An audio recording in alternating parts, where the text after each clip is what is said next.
Yo, yo, yo, yo, yo, yo, yo, yo, yo, yo, yo, yo, yo, yo. Welcome to another episode of the Cheatcoders podcast. My name is Raph. This is episode number 160. 160.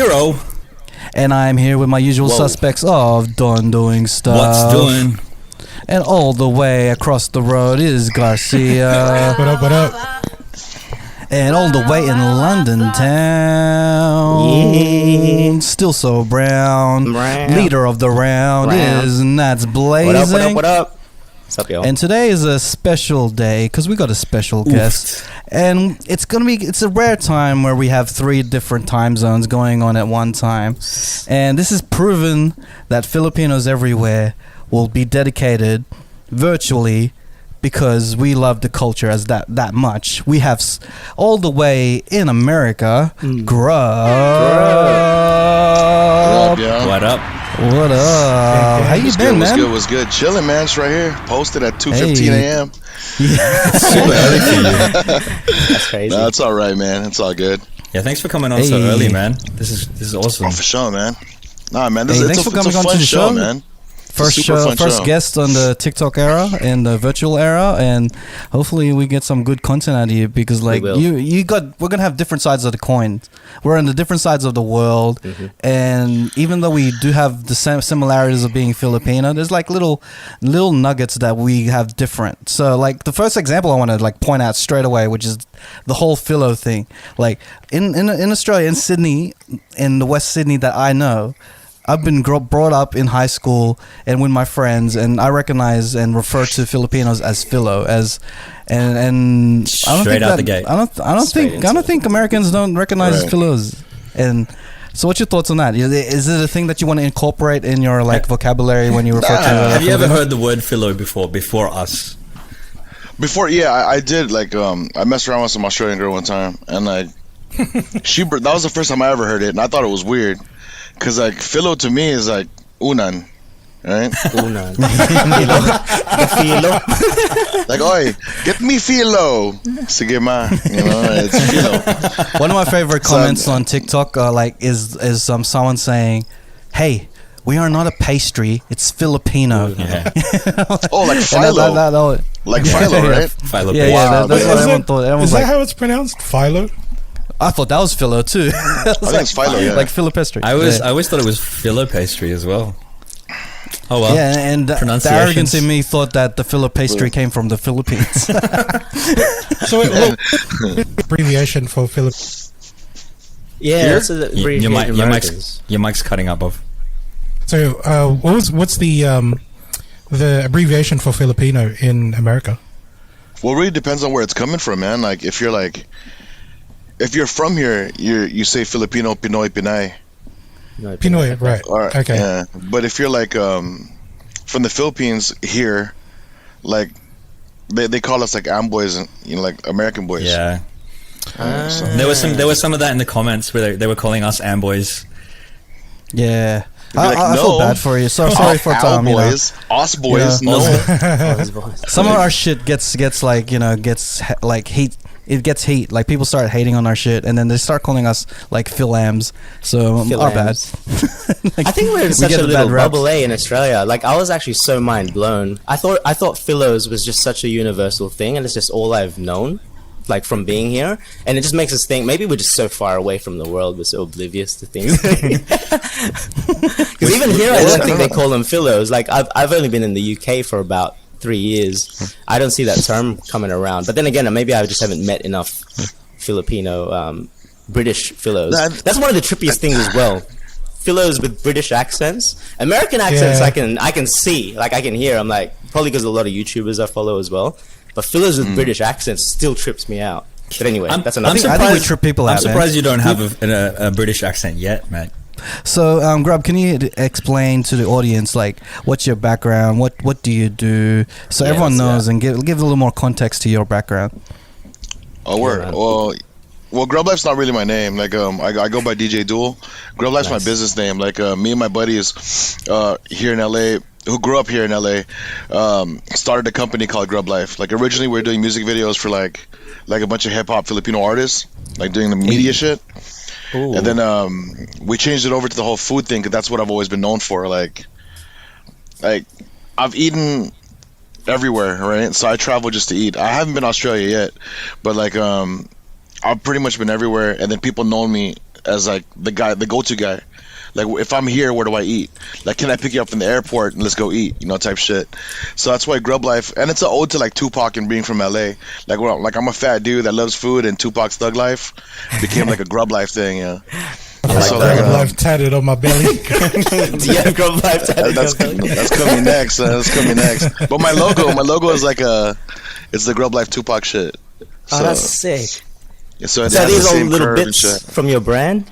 Because I'm noticing a lot of cool ass memorabilia and stuff there as well. Oh no, this is all homies I support. Like I'd love to get your guys' sticker, man. I'll throw that shit right on here, dude. So, dude, let's send it right there, man. We'll send one. Or just send me the file. I'll get it printed over here, so you guys don't have to mail it. We gotta make one first day. We're like, no.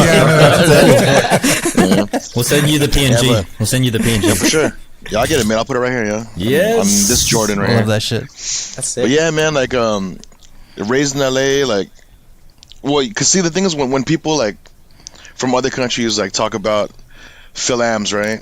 The thing with America is that we don't just grow up in LA. I'm pretty sure just how you guys are. You have subsections. Like we grow up in different parts of cities, and within those cities there's subsections in urban areas, and we grow up in different types of gangs.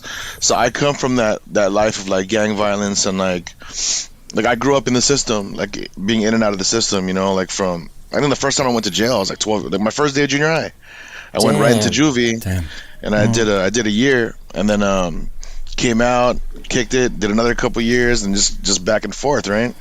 So like I had to learn like Filipino pride here in LA, because we didn't completely understand it, being surrounded by like, you know, Mexicans and blacks, and we're always with them, you know, so we didn't have our own identity yet, right? You know, yeah, I come from I was telling Christian before, like during a conversation, like I come from a bad past where we ruined like our relationships with Filipinoism, and it wasn't until we got older that we decided to create that bridge and fill in those gaps, right, between us and natives, and then other Filipinos that are here.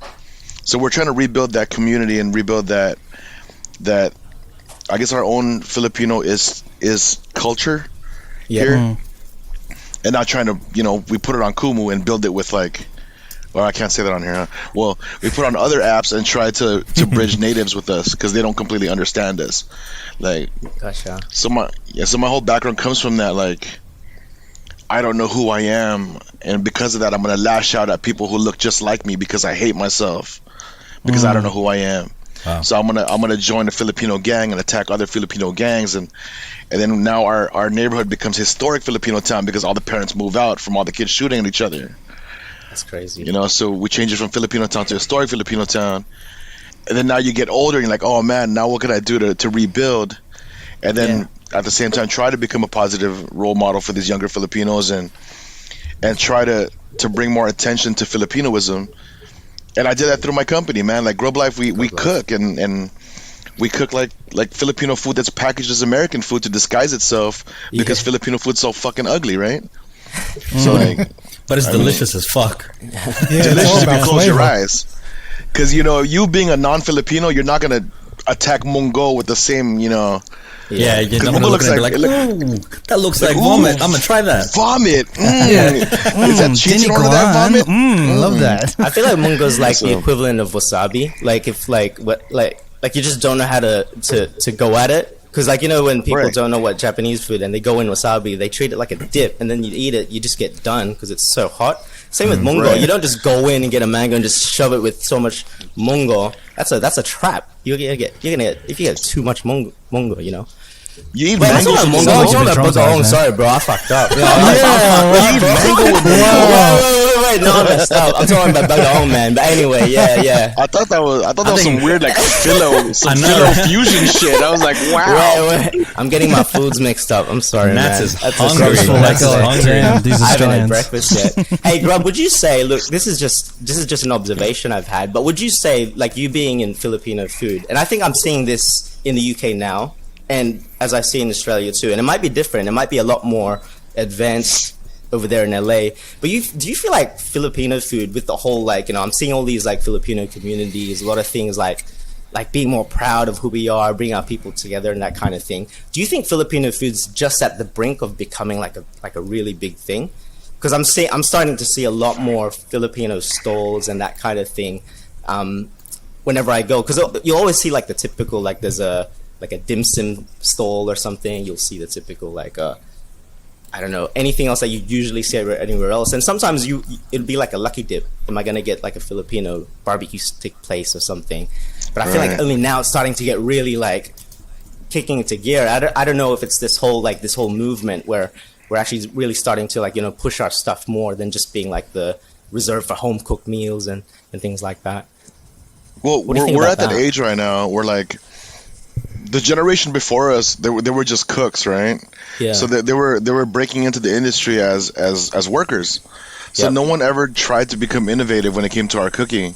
Like, unfortunately, like, well, when it comes to American cuisine or America, the Chinese got here first, the Japanese got here first, Filipinos just worked. You know, so when they were opening their own shit and became so popular, there's still this gigantic like gap between Chinese food and Japanese food and Thai food, where Thai food's kind of like in the middle, Chinese food's completely accessible. Japanese food is, you have to have money to eat Japanese food, right? Yeah. So there's big imbalance between Asian cuisine, and Filipino is kind of like, we're like the Chu Chow of like, I guess, of Asia, where it's like, it's kind of like, it's not TV friendly, it's delicious, and people are still kind of like iffy about whether they should try it. But the ones that do try it, as happy as we are to be at that brink where it's about to break, I need us to be bigger than that. Like I need Filipinos to be bigger than just lumpia, Manny Pacquiao, and submissive women. Like we're bigger than that shit, right? Because I mean, you gotta give credit to the social media age as well, because like in the social media age, everyone can now make a business, and now the people who are growing up with that Filipino food are starting their own businesses more than it was before, because now you can do it like online, you can do it through lockdowns, you can do it through everything. So I really hope that the social internet age keeps growing and gives an opportunity for other people to try Filipino food, because like I grew up on it and I thought this is the best thing in the world, and I just feel like the outside doesn't really get that feeling as well. As everyone, as Grub said, that the food is not good looking, so everyone's missing out. Yeah, but we create that. Like our parents created that for us, where it's like we got so boxed into Filipino food that like I wasn't until like 15 years old when I realized not everyone ate rice with every meal, and that shit was like mind blowing for me, right? What? I agree, bro. People don't eat rice with every meal. It freaked me out, because I went to my white friend's family and they were having potatoes au gratin, and I was like, "What the fuck's a potato au gratin, dog?" It doesn't fill you up, It doesn't fill you up. I don't feel like fulfilled when I don't have rice with anything. I'm just like, did I even have dinner? Like, what is this? I'm still hungry. I don't know, it's different. It's like I had 15 pizzas and it's like a tickle to the stomach, yo. I need some rice, man. Hey, man, what is this? You were talking about like taking the food, the Filipino food, and trying to turn it, you know, kind of fusion. I think I've talked about it in a previous episode, trying to make sinigang different.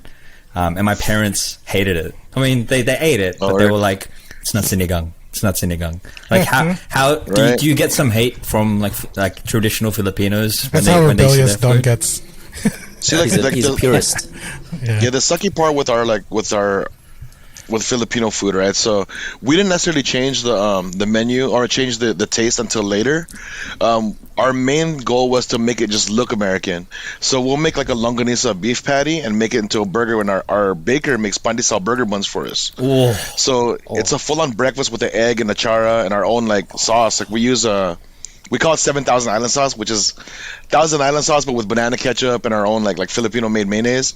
So like it looks like a burger, so it disguises itself into, it's like this American thing that we all eat all the time. So these Filipino kids that lost that flavor, or they're not accustomed to that Filipino palate, they bite into this burger, or even non-Filipinos, they bite into this burger and they're wowed by this weird fucking sausage taste, right?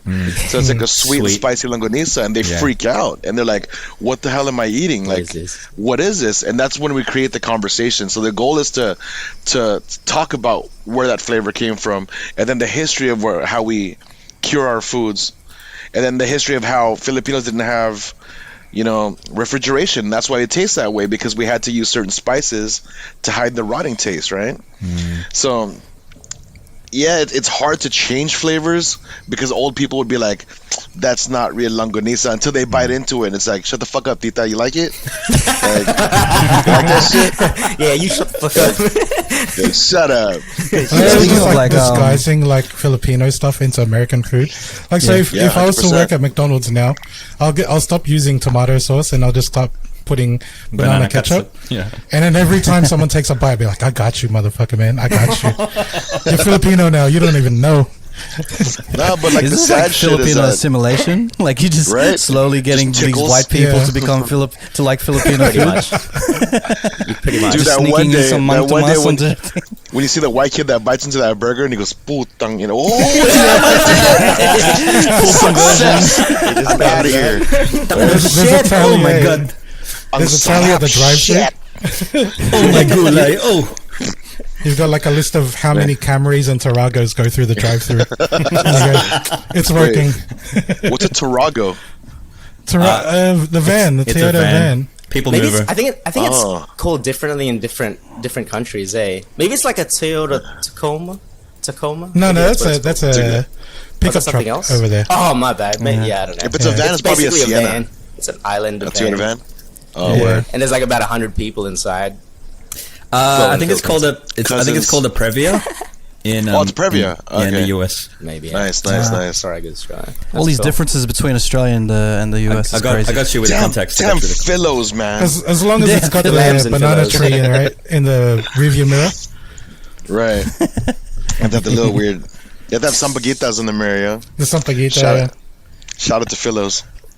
Hey, speaking of, I want to talk about the longanisa, because I got a little gripe about longanisa. Like, it tastes amazing and everything. I love the way, you can eat it with rice and eat it with anything else. But the thing that I hate about longanisa is that you have the longanisa breath for about 2 days. Like, It's the garlic breath, man. Is it garlic? The garlic breath? Oh man, Yeah. You just gotta brush your teeth, bro. It's the burps. Well, bro, I try to brush my teeth as proper as I can. I'm just like, how much is it? Is it because I ate too much of your it? tongue as well, bro. You gotta do the whole 9 yards and stuff. Use a bit of bleach. Yeah, man. Bro, This is one of those things. I use a 70-30 lean beef, so you don't get the burps. Oh. Yeah, that's you don't get the it. breath. Yeah. So it's the meat quality as well. It's the fat that holds that flavor and it gets stuck to your tongue. And every time you burp, you want to eat rice. It's weird, yeah. But I love it. Yeah. You wouldn't take your girl out on a first date to eat longanisa. That's just. Hell I yeah, just think would. it's a. Like, you have to deal with the garlic breath and everything. I'm just like, I don't know. That's I am not the in my. best, yo. I'm like, my insecurities will come out when you start like dissing my breath. I'm just like, we'll leave the longanisa until we're married. You'll have both have the breaths. That's fine. Dude, the way I see it, if she got a problem with your garlic breath, then she got the problem, not you, bro. Because that's I'll start, everything that we I'll start eat, calling right? her a racist and stuff. You're hating my culture. This is my culture. The longanisa. If you're not in it for the long run, you don't get the longanisa. You know what I mean? You Like, guilt trip her with the race card. Damn, culture card. Oh Man. that's hardcore. these bloody fil-ams. Has that ever happened to any of you guys though? Like, you've gone on a date and had food that made your breath really stink, and then leant in for a kiss, and then she was burped. like, "Ew." And burped. and burped as well. Like, but sorry. Sorry, let's pause for a little bit. Longanisa breath. I mean, I think if she's down, bro, she's down, right? Yeah. I mean, have you ever farted during a blowjob? Like if she's down, she keeps going. It's like, cool, yo, you're down as fuck. I don't think I've ever reached that point, but I've held it the entire time. Why though? That's like it's a struggle. I don't know, courtesy. Because he wants to do the double release. The double release. Down there, so you might as well. I'll hold it for the duration. Might as well. It means they've done a good job because you've lost total control. You know what I mean? So if anything, good shout. Man. Man. See, man, that's like proof that like Filipino or Philos from Australia are just so proper, yo. Like, you're so proper. Like, I'll hold it out of respect for you. That could be just me, though. That could be just me, bro. I don't know about. I can't speak for the other guys. But you guys I'm just a gentleman. That's all. Oh, you're just a gentleman. I think all of you guys are. That's it. All right, since we're going this direction, let's go to Christian Garcia's wild thought of the week. man. Since we're talking about fighting and blowjobs. As soon as it gets nasty, it goes straight to Garcia. Let's go. All right. Well, this time it's more of a PSA really, because like as you know, restrictions are starting to ease out, so we're all kind of getting ready to be out there and meeting up with our like Tinder and Bumble, matches and stuff. So, but one of the things I was thinking is, since we've been in lockdown for almost 3 months now, but we don't want to forget what we've learned in the last 3 months, right? Which so COVID, it's not really the only thing that we don't want to spread, obviously. So I'm talking about STDs, because hot boy summer and all that shit, right? Oh yeah. So sure. and if you know me, you guys know, Don definitely knows. If there's one thing I'm against, STDs. Because one time, Don was he came over to the house and he had a plate of STDs, and I was like, no thanks, and I fucking had to turn him away. Because I was like, Don, you should know better than that. But, one of the ways I'm thinking, how we can prevent that shit, right? So I'm gonna be an advocate. I'm gonna start this movement.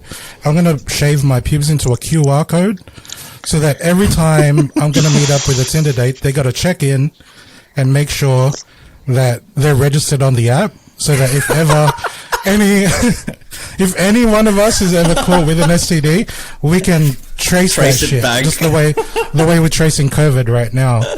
So this is a movement that I'm getting to start. I'm proposing that me and the New South Wales Premier, we both started shaving our shit. It's not a bad idea. Do you get alerts? Do you get alerts too? How if someone's been affected, you get an alert, someone in your party has an STD. I don't want to say you might get an alert. Your junk starts vibrating. That's how you get an alert. Just your junk starts vibrating, and you're like, "Oh shit! I think I got it. I think I gotta do some contact tracing." I don't want to say if I've got an alert, because that'll hurt my numbers after the the thing eases. But it's a PSA, really. Play smart, play safe, and you've got let's help flatten the curve.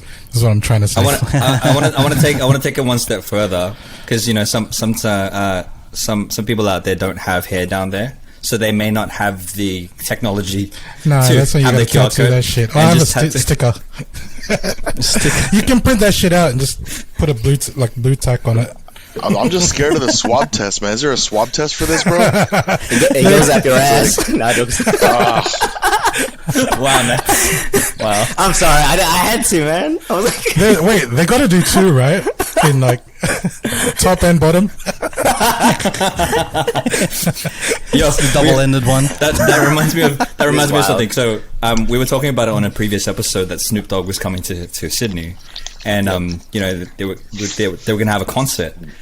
And the question that I asked before was who would you be willing to see in concert to get COVID for? Who would you be willing to get COVID for? Now, based on Garcia's wild thought, who would you be willing to get an STD with?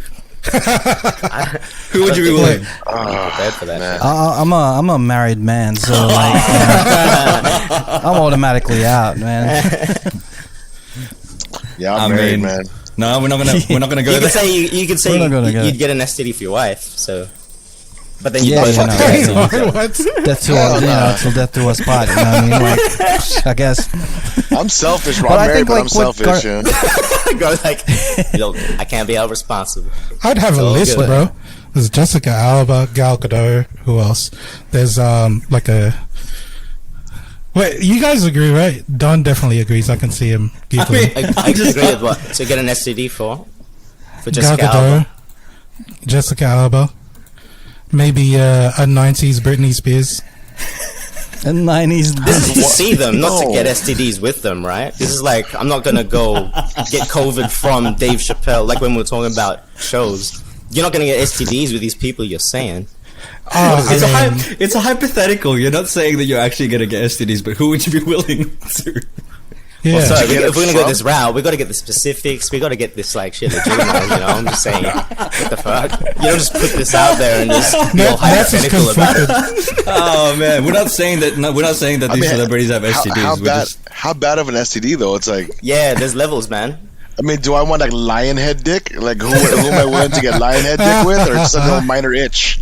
Like a minor itch, like. He's got a good point, Mike. He's got a good point, dude. There's certain STDs I do not want. Some shit's permanent. They stay with you, dude. There's no COVID. No one that herps, yo. Yeah, man. There's no. No, but let's bring the question back to Don, who asked the question anyway. So I think he wants to let something out. So Don, like, who would you get an STD from? Like, you know, who would you sacrifice your? I agree with Garcia. I agree with Garcia because like Jessica Alba is like, teenage crush back from like her Flipper days. I was in love with her when she was in Flipper, like in the 90s, 1990. What the hell is Flipper? There's a TV show. She was on a TV show called Flipper. Damn, you're deep into Jessica Alba. I didn't know she was in Flipper. I didn't know there was Flipper. What the hell is Flipper? Flipper is the dolphin. Do you The dolphin. She was like, she's like a professional actor. She was in that. Even before Dark Flipper. Angel. Even before Dark Angel. I didn't know she was in Flipper. Bro. My introduction to Jessica Alba was it Fast? Was it no? What was that movie? The dance one? It was Honey. Honey. I think that was the first time I saw her. Damn, Dude, you an OG. I was in love with her from like high school, dude. And then when she started her own company, I was like, that's a whole new level. She's like whole new level now. Like yeah, but an STD, bro. I'm just like just an STD. Like that taints. I know it's enjoyable for like the 2 minutes that you have with her and stuff. But STD. You're giving me way too much credit, man. 2 minutes. Bro. Let's at least a minute and a half. Minute 28. Saying, like, that's like a modern day R&B song, you know. It's just like 2 minutes. That'd be the best 2 minutes of your life, though. Yeah, man. Quality, not quantity, right? I guess the battle scars is there for a reason, you know. STDs. That's like when you have like you know back in the day you have like a cassette tape with all these like slow jam songs to baby making music and shit. But if you're only lasting like a minute and a half, fucking not even one song's finished, and you're already done. The intros, they're still harmonizing in the intro. You don't even get to the first verse. You're not even the second verse yet. Like it's. You guys get really mad discouraged when that happens. You're like, oh shit. You gotta wait for your Uber. What'd you say, girl? Say it again. You have to wait for your Uber, right? So you might as well wait for the rest of the song. Like, my Uber's on the way. 2 minutes. Just like we can enjoy the rest of yourself. That's an awkward wait. Oh, dude. Like, you gotta wait for your Uber. Was it good for you? It was good for me. I like this part of the song. I've always been completely selfish. I've never really cared if it was good for her or not. Like, that's not up to me. What's that? Like both ways, because I'm coming whether she's there or not. So fuck it, I'm coming. I think it's a compliment to be finished within 2 minutes less. You'd be like, wow, that was good for you. Yeah. Well, it was great for me. So good for you. Who said that joke? I think it was Dave Chappelle. It's like he doesn't care. He's gonna come regardless. Like it's like a race. If you want to come, then you're responsible for you. You beat me to it. Yeah. Oh shit! I got mine. You get yours. That's a very Chappelle thing to say. I'm a cinematic dude, so I wait for the right moment. So I wait for the bridge of the R&B song. Because that's when they change keys, right? Oh, shit. So that's when it's happening. You're a romantic, man. That's what you are. Rap's got his shit structured, man. He chooses particular songs because he knows when the moves are coming. I was like, oh, it's the bridge. But you know what? Here comes the bridge. It's choreographed to the song he's playing. Instead of on every beat, he goes halftime, just so that it's not like. Bro, no joke, man. Like when I used to burn CDs, that slow jam, the first songs would be like Red Light Special, some slow shit, and then right at the end, it's like some nasty shit, like My Neck, My Back. You know what I mean? It ramps up, man, and then a mad drop off. It's not a whole CD. It's actually a one mix of 3 minutes. Like R&B and slow jams don't exist anymore. Like R&B that you're talking about and slow jams, it was so beautiful and perfect that you could have to wear like a white shirt, like in a shower, and like sing to your girl and shit. That shit was so dope. Everyone was wearing a white suit, man. That shit you could that shit was so dope, man. Now like the new R&B's are like, yeah, I fuck your bitch, and I fuck your mama's bitch, and I fuck your daddy's bitch. Like, what the fuck is this? This is supposed to be sweet? Like, come on, man. They still have a good bridge though, so if they have a bridge, man, it's in my playlist. That's when rap's coming. When the bridge, like, waiting for the bridge, waiting for the bridge. Here we go. He's like, "Hey girl, it's about that time." Bridge comes in. See, this is or the third verse where it's just a rapper. It's just the rapper doing his thing. See, I just come there. What I love about your guys' podcast, right? Because from what I've been hearing for the past maybe like 25 episodes, is that you guys, like, when you guys talk about music, when you guys always get into music, right? Yeah. And your music shit is so on point. Like, I love that part. Like right now, like no one knows about bridges and songs. You have to be a musician or a music writer to break down a track where the chorus is, where the verse is, where the hook is, and like no one knows about that shit, right?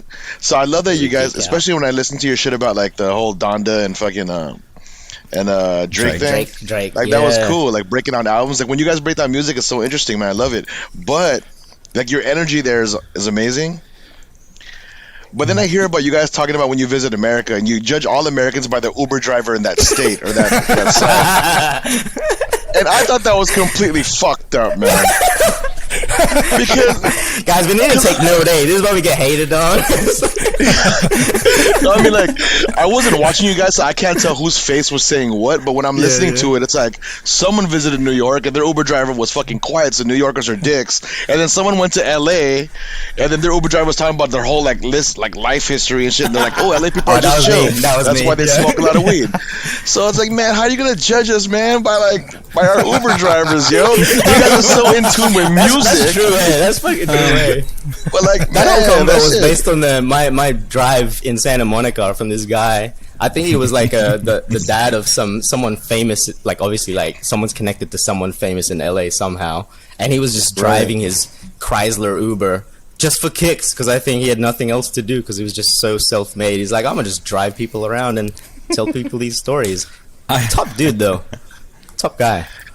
And that's y'all's judgment, man. But then your musical breakdown's amazing, yo. I'm like, what the fuck, yo? Like these guys are so like the spectrum's amazing, yo. I can't. Thanks, man. But one thing though, man, I don't know who said that shit, but you guys don't know shit about fried chicken. I'm sorry. That's a controversy. Yeah, Nats. I don't give a shit, yo, fuck George Street. I don't know where the fuck George Street is in Sydney. Fuck KFC. Yo, if you haven't been to George Street, I don't know, my friend. Man, hey man, I gotta back my boy, bro. Like, you gotta go there, bro. For the spicy KFC, you gotta bro. see George Street though, KFC. So that's proof that you haven't been to Australia, bro. You haven't been to Australia. I'm just saying, you haven't been to Australia. You haven't been in like George Street KFC in Sydney, man. You probably change your mind. KFC. Yo, I give Popeyes very close. Like it's very close, but it still doesn't touch KFC George Street Town Hall. We gotta invite you, man. You gotta come. We want to see your reaction if you ever come to Australia. You guys gotta come here. Event. I mean, definitely go there for sure. Grub is the foodie here, right? Like, where would you say is the best chicken in your opinion, Grub? The thing is, chicken's so like crazy, man. I mean, are we gonna get into this? Or chicken is so crazy. Let's do it. You opened a can of worms. You started it, man. No, y'all started this beef, man. We started this chicken. Like I'll tell you right now, man. Don't ever think that you guys don't have like listeners that listen to what you guys say, because the littlest things that you guys are talking about, we pay attention to that shit, and we might get offended because KFC fucking sucks over here, bro. We hate KFC over here, bro. Yo, KFC sucks here too. In UK, so maybe it's like. I think it's an Australian thing, man. I think it's Australian, man. But sorry, do you guys prefer like the wet batter or like dry batter chicken? Ooh, I like dry. You lost me there. I like that flaky, KFC George Street dry. is dry. Or like the Popeyes, Jollibee. It's very much like Popeyes. That crunchy. Popeyes is quite crunchy. Dry, yeah. No, we got a spot over here called it's called Jim Dandy's. Like this shit, like the way I see it, if you're not willing to die for your food, it's not good. and this joint is like in the most dangerous neighborhood in LA. There's like a 5-inch glass between you and the workers, and in order to get your food or give them money, you have to open your shit, and their shit won't open until your shit's closed. Dude, it's like a jail visit.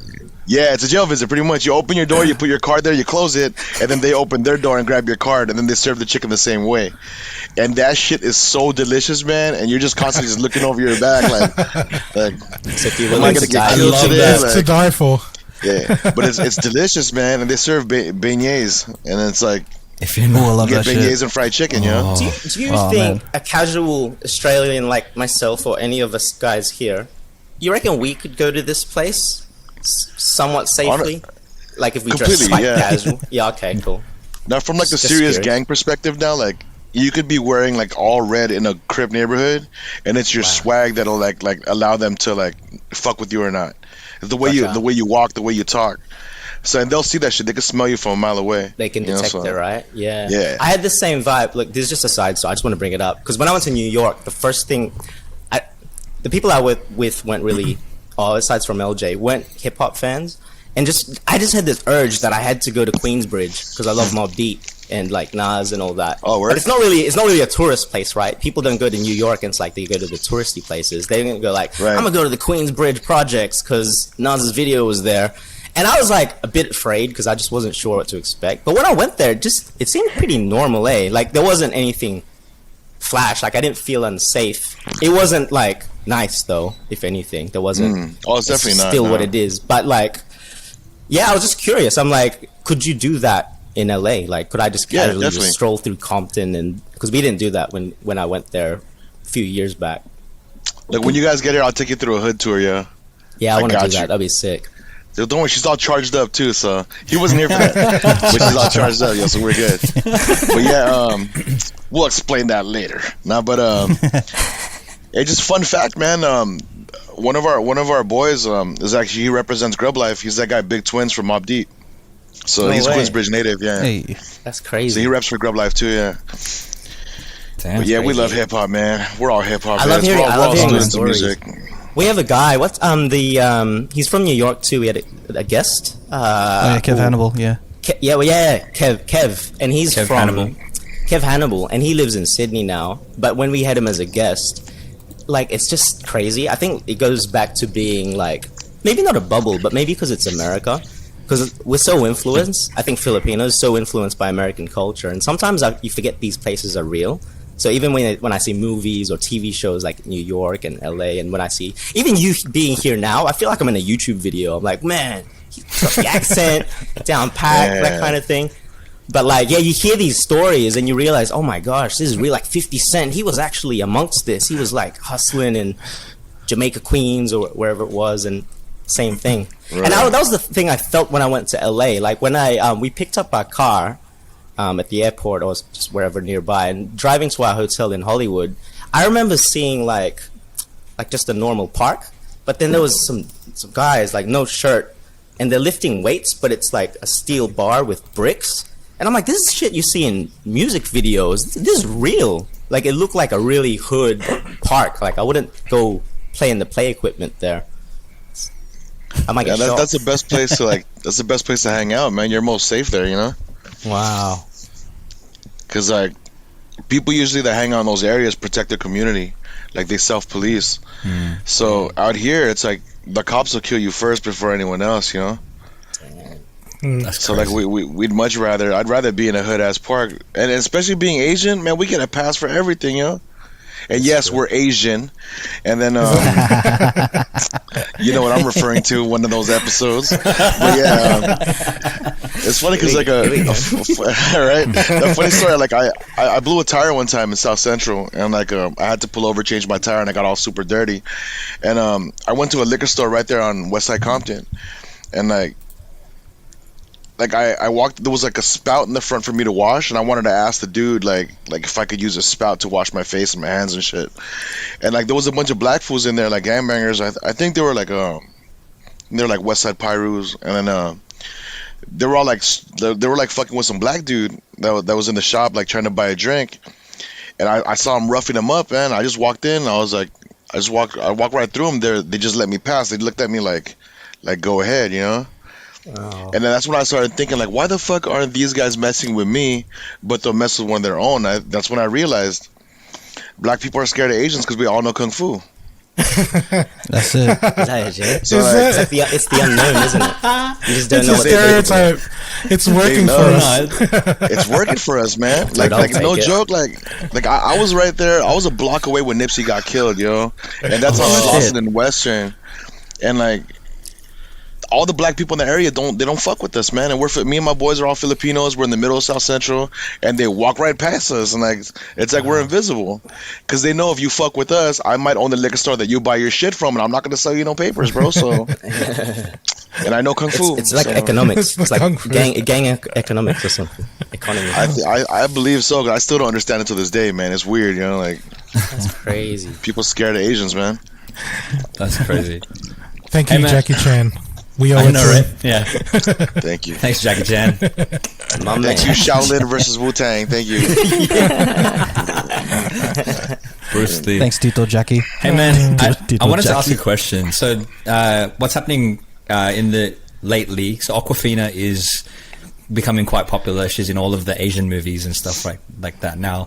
She's come under fire for using the Blaccent, right? And some people have said that she talks like that because she's from Queens. She's from New York. That's the accent that she has. Have you ever been called up on the way that you speak?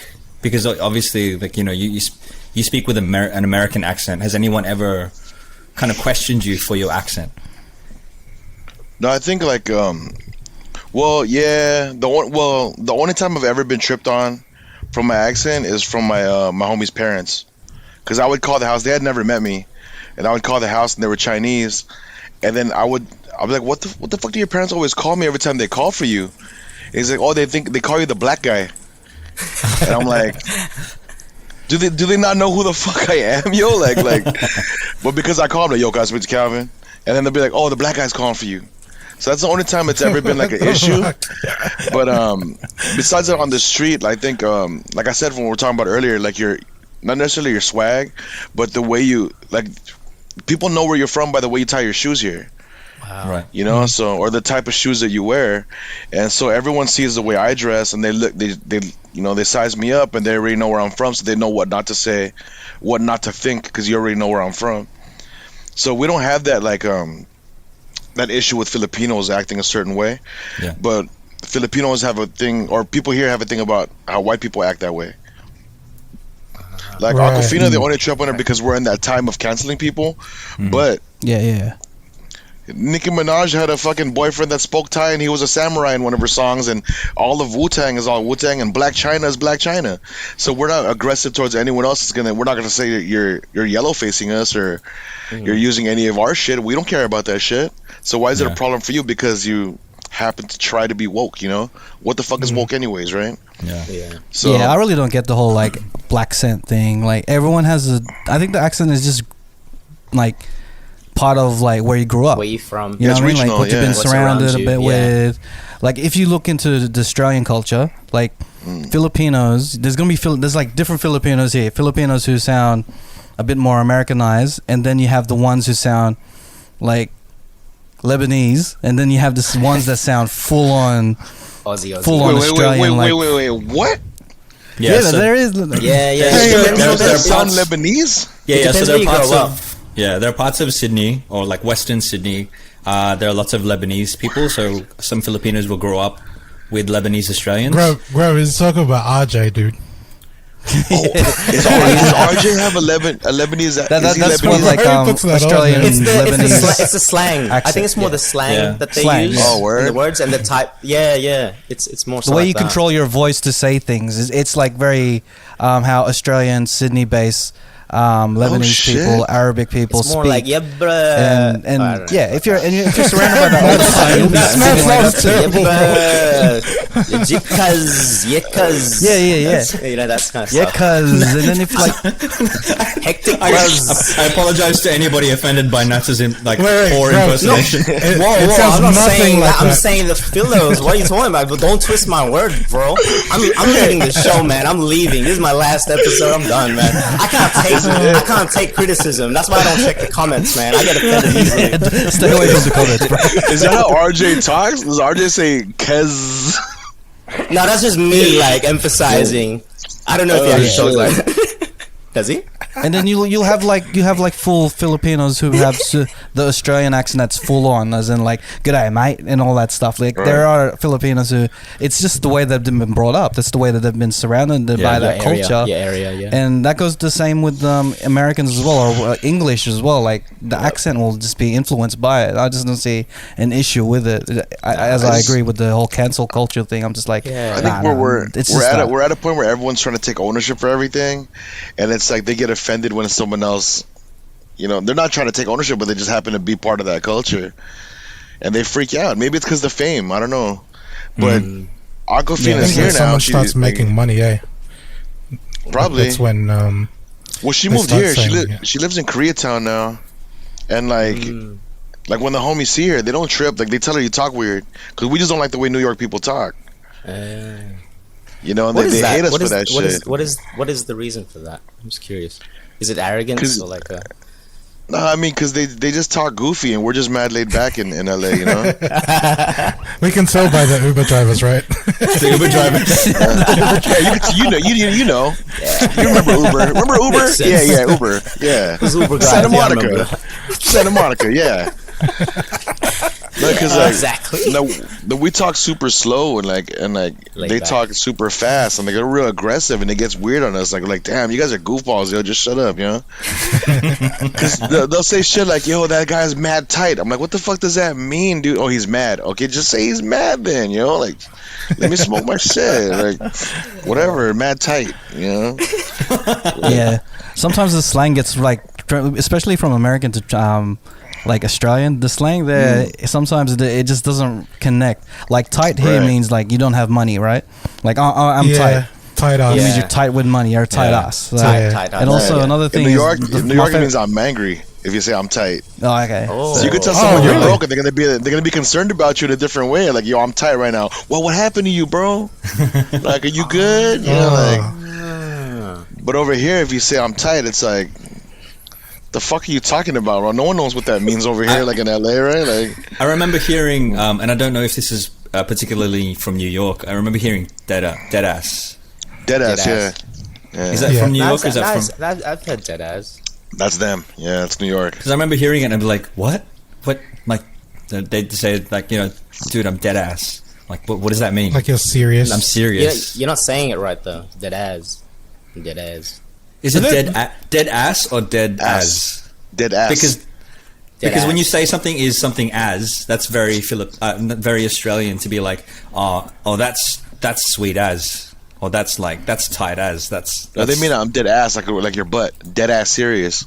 Yeah. Oh, okay. Oh shit, for real? Oh yeah. That's new to me. I thought it was like I'm dead ass, like I'm tired. Oops. And then when you break it down for like Angelinos, like since we're so caught up in gang culture, depending on where you live, you either say serio if you're in the Mexican neighborhood, you say serious if you're in the Crip neighborhood, and birious if you're a blood neighborhood. So now there's three different ways of saying it. Wait, serious? I mean, are you birious? Birious? You can't say serious? Like, nah, because it's C. Yeah, so it's like serious. Yeah. Serious, birious, and serio. I know that one. So like, crypto is a real thing then? Is that right? It's a fucking joke, man. But okay. They say crypto, yeah. But I mean, eventually everybody starts using the same words anyway, right? Like, because the word hella, that started as a NorCal thing, yeah. Yeah, completely. But now everybody tends to just. It's like everybody kind of adopts that language anyway. Yeah, because fucking Pilo and E40, man, like they put it out there, and now everyone's saying hella, So hella dope. I use hella sometimes, but in Australia we usually say heaps. So we go, oh, there's heaps of that. Oh, that's heaps. I remember the first time I heard that shit, I was like, what the fuck is this guy talking about, yo? Heaps good, eh? What's that? Heaps. I'm heaps keen, right? Heaps, mate. Heaps and hey. Hey is so weird to me. Like every time Christian says it, it's like, hi. What? When I'm asking a question. Hey? Like, hi. Hey? Yeah, it's so weird to me, man. But I love it's interesting, Like, I like it. I love how yeses and nos don't really mean anything. It's like, yeah, nah. Nah, yeah. yeah, nah. Yeah, nah, yeah. It's like, which one is it? It's like, which one is it? It's all about tone, bro. Tone. It's all about the tone, yeah. We can't decide on shit. I remember hanging out with some American friends of mine, and I made the observation that Australians will laugh differently to Americans because of the way that the A is pronounced. So most Australians will laugh with a ha ha ha ha ha ha, whereas Americans will laugh with a ha ha ha ha ha because the A is different. It's like a ha sound instead of a ha sound. What? I've never heard of that. Oh, I know. Don's just making up some shit right now. Thing? Like, because it sounds mad proper. Ha ha ha. You know, I mean, it sounds hella proper, yo. That's an A. You were cutting out of there, man. But yeah, prove me wrong. I've never heard the difference. All the comments prove me wrong. Let the people talk, yo. Like, let's see what they say. Yeah. Koreans laugh like this. Ki. Apparently, with a K. Are you serious? No, I'm just kidding. They probably do. Fresh. That's how they type like when they're laughing, when they're chatting and stuff. K-E. I thought Koreans just do one ha, but then they extend the A and wave it like ho. Hey Garcia, do you have a Korean fetish? I just noticed, like every time a Korean subject pops up, you're the one who starts it. How long have you known me, bro? I've only known you as long as this podcast, bro. Garcia was learning how to speak Korean a few years ago, actually. Oh no! Yeah, I heard that on the podcast. He was learning it from like some chicks that you learned it because you're fans of some shit, right? Some K-pop shit. No, I was fans of Korean girls, really. Dude, like I went to learn it to try and pull more Korean girls, and I've pulled 2, which means I'm not really good at it that well. I mean, had I been better, I probably would have gone for 3. But is that with you flexing your Korean? That's a flex already, man. Pulled 2 Korean girls with with Korean speaking skills. So you can hold a conversation to the point where like we can just start a convo. It got to the point where like I was able to argue with her whenever we had fights and stuff. Legend, man. I think that's when you know you've made it. You would just repeat what she says, but in a very sarcastic tone, wouldn't you? I'll just watch like a K-drama and just repeat what they said. So Korean girls is like number 1 on your list, Garcia, right? I don't know, man. I think it stems from. This is like some like trippy shit. I think it stems from my childhood. I was watching like an old Korean movie. Hey Garcia, what's your cable, bro? What's your cable? I don't know what it is, man. I think it goes from like first girlfriend kind of thing. Yeah, she messed me up that much. Okay, I didn't mean to go that deep, bro. I didn't mean to go to your trauma. No, I mean it's cool. I'm thankful for it. Damn, we got deep. I think Raph struck a chord by accident. Yeah. I struck a chord. I just noticed Korean stuff comes out of. You see, like it's like some video edit of like some hazy memory behind me. It all started from high school. Got some trauma back there.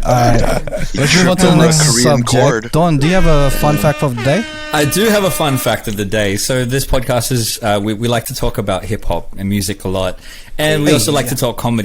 Fun fact, or according to the internet, when Tupac was in prison, apparently Jim Carrey reportedly would write letters to him to cheer him up. And that's nice. And it was alleged. It was rumored that Tupac's favorite actor was Jim Carrey. Now the question I wanted to ask you guys, let's take it back. If you had the opportunity to send letters to Tupac, what would you write? Oh shit! Well, man. What would you write? What would you say to him? Because I was listening to I think it's "To Pimp a Butterfly" by Kendrick Lamar, when he has that conversation with Pac at the end of the album, and I was like, that would be amazing to actually have a conversation with him. You know what I mean? Like, but what if you were able to write a letter to him? What would you say? I'd be like, are you now or then? Sorry, say that again, Grub. Like now or then? Either or, man. Either or. Because that's a big difference, man. Yeah, if you say now and be like, do you like Lil Pump?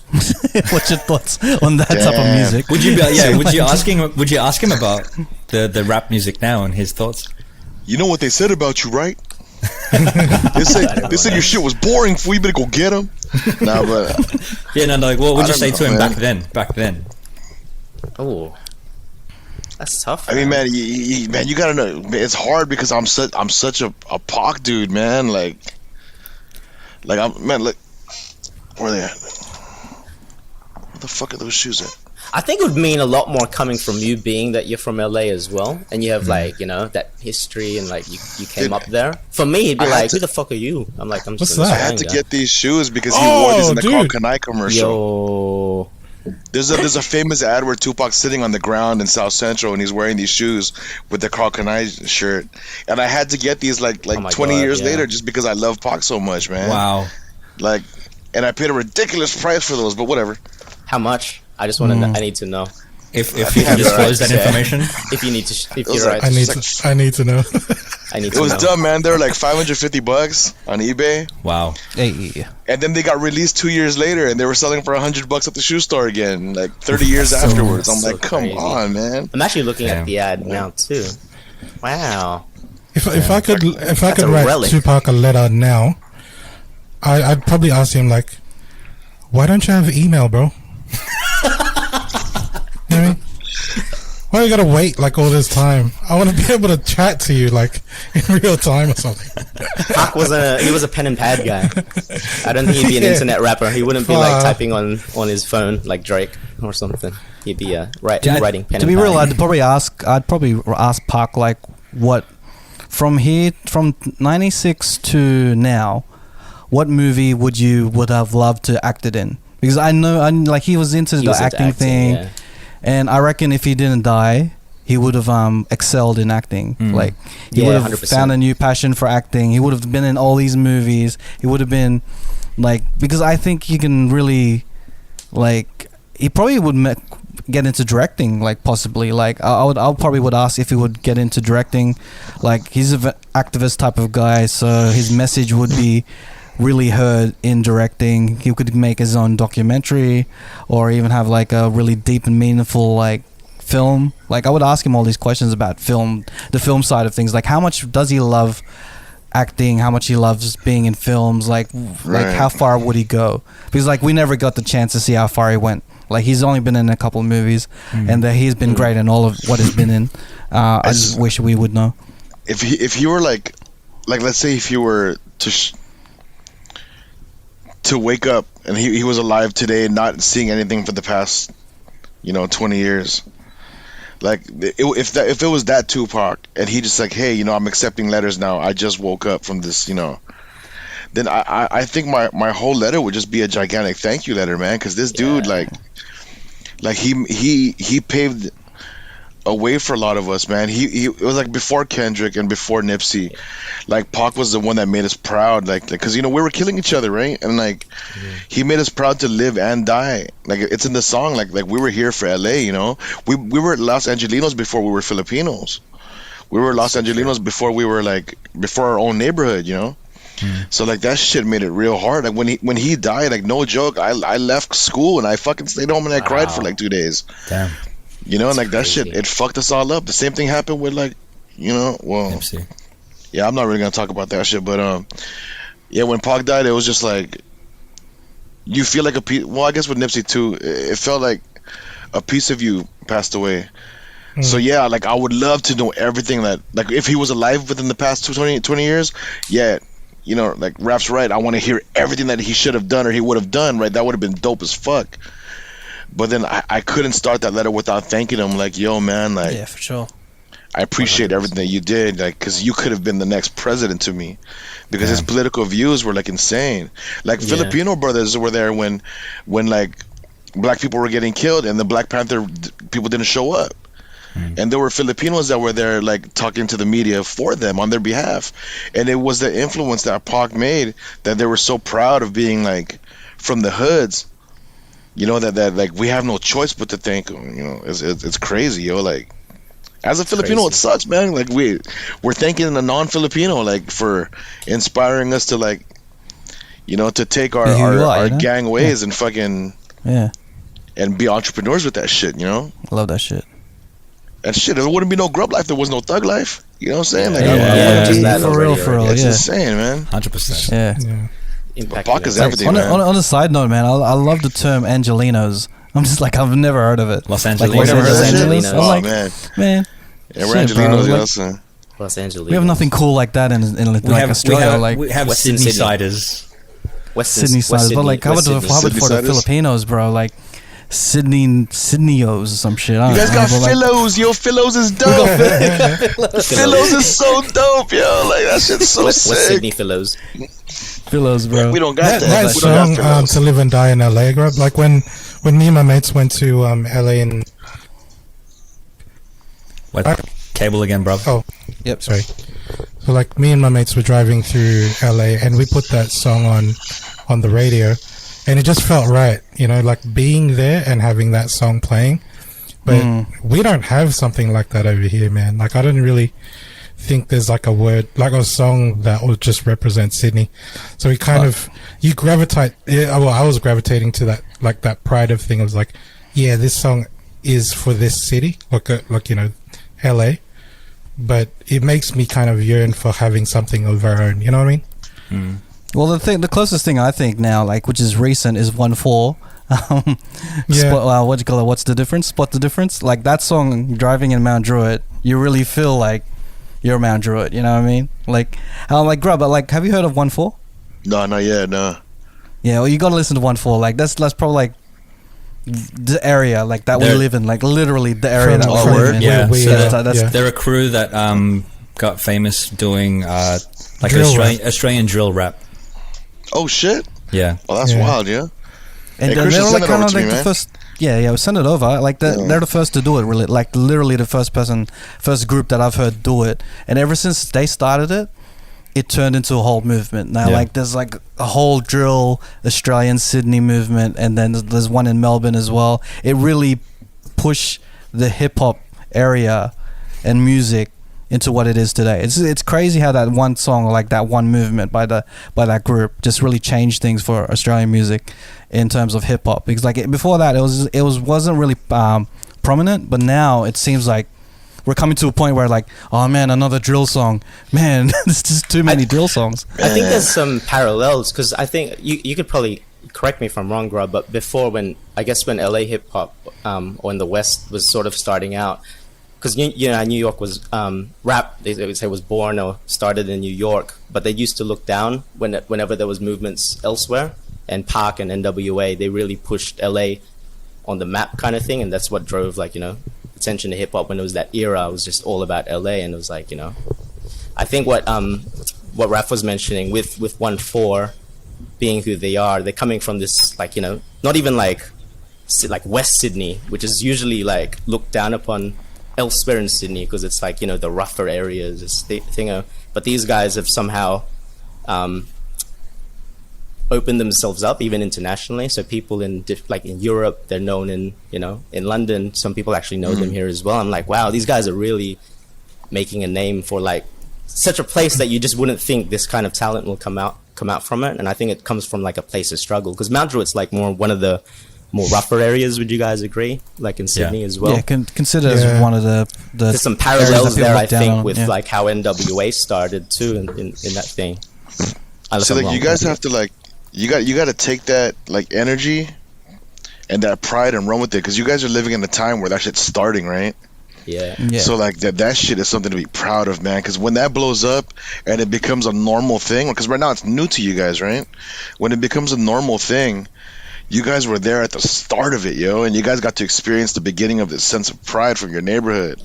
Like that shit is insane, man. Like I've seen that happen in the Philippines with some of these rappers from Tondo and Cavite, and like they became something bigger than where they're from, and they were proud of that. And no matter what trashy area that I'm from, like you have no choice but to love this shit. So I can't wait to hear this music, man. I want to hear what that shit's about. Hopefully I can understand them through accents, because I'm still getting used to philo, you know. And that's just like it's just wild, you know, like. What I love about you, man, is like for us, it's the Western Sydney, because we all grew up in Western Sydney, and there's that sense of pride and that sense of community, and I love that the fact that you're also trying to bring that you know, that community and pride where you're living, man. So like I commend you a lot. It's a bigger sense of pride. Like I'm trying to be proud of not necessarily of where I'm from, but our upbringing, because you can't here if you're proud of where you're from, you're getting shot at because you're proud of where you're from. So I'm trying to break that bridge here. Like I'm trying to be more proud of like how Filipinos were able to evolve. Like I know all Filipinos are able to adapt anywhere they are in the world. That's why no one localizes us. We're always with other people, you know, because we're so good at like being like communal and being familiar. Yeah, so it's like we can get dropped anywhere and we'll be cool. Where you take anyone else like that's Asian or East Asian and they jump into a joint and it's like they feel uncomfortable and they have to create their own town and be comfortable amongst their own people in that town and never break out of their language, you know. So it's like being proud of where you're from. But the whole hip hop thing, man, with us, it wasn't even about the hip hop, man. Like we hate being called hip hop heads because you're categorizing me now.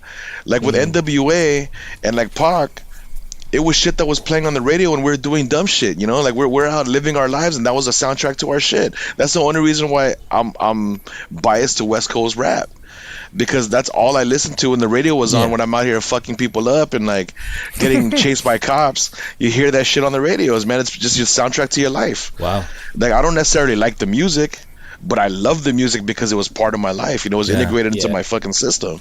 Like I'm hearing NWA saying fuck the police and this cop just beat me up.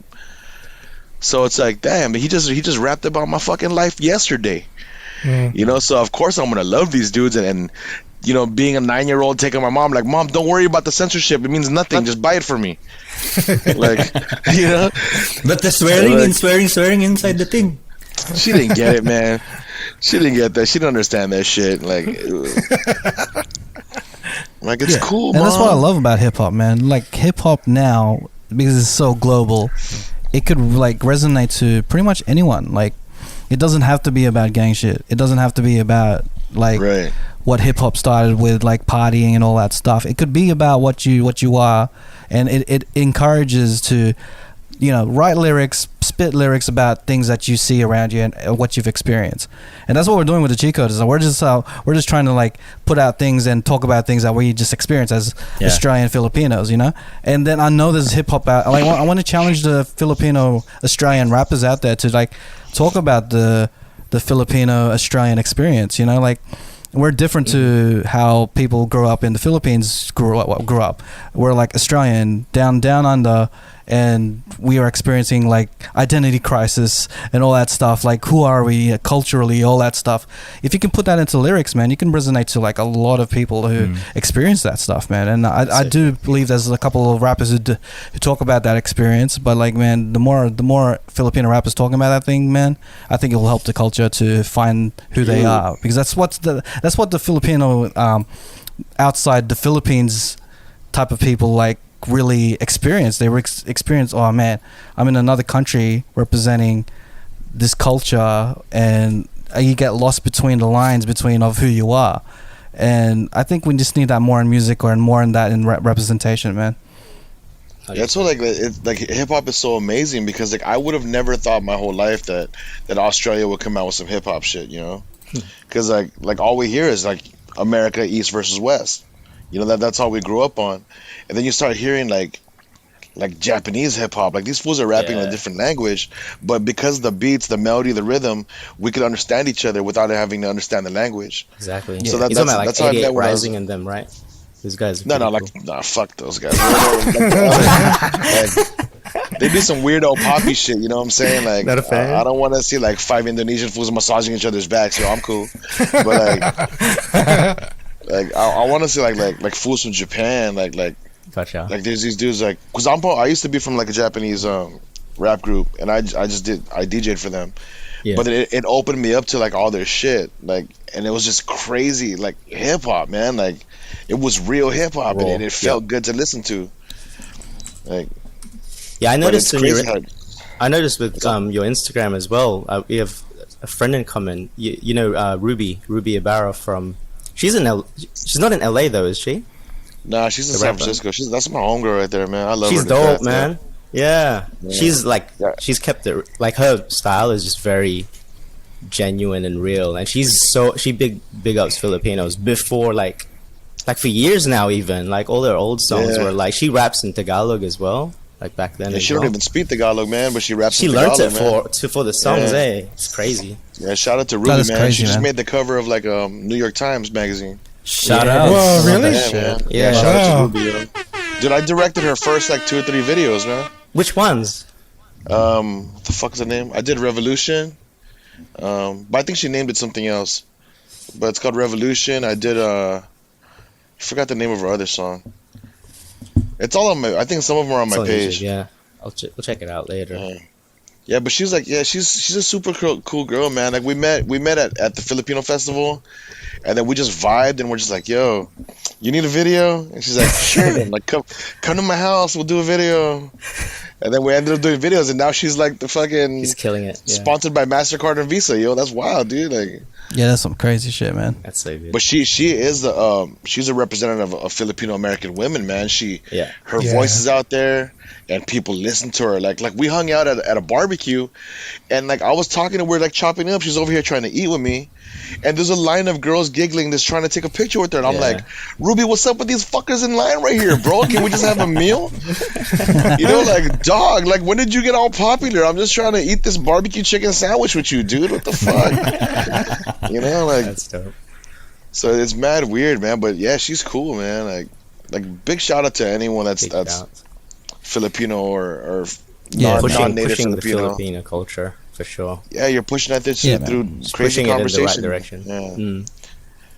Yeah, man. I'm always gonna have a soft spot with like Filipinos in hip hop, man. Like that's the kind of like the life that I was raised in, like learning about hip hop and speaking about hip hop with all my Filipino friends, and like, you know, it's funny how we just start off our music like all the like I'm tougher than you type of shit, and then we just evolve together throughout the years to turn it into some good shit, man. And yeah, shout outs to all the Filipino rappers out there, man. Shout out. Man, shout out to Andrew E. Rest in peace, Francis M. All those cats, yo. Like. God, man.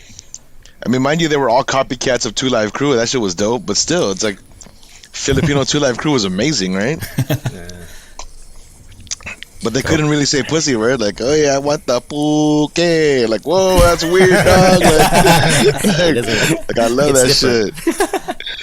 Okay, so I'm gonna do a little quick segment. A quick segment. We'll just call it "Hot or Not." This is a segment that is made up. So there's going to be 2 things I want to talk about that's going to be coming out on TV.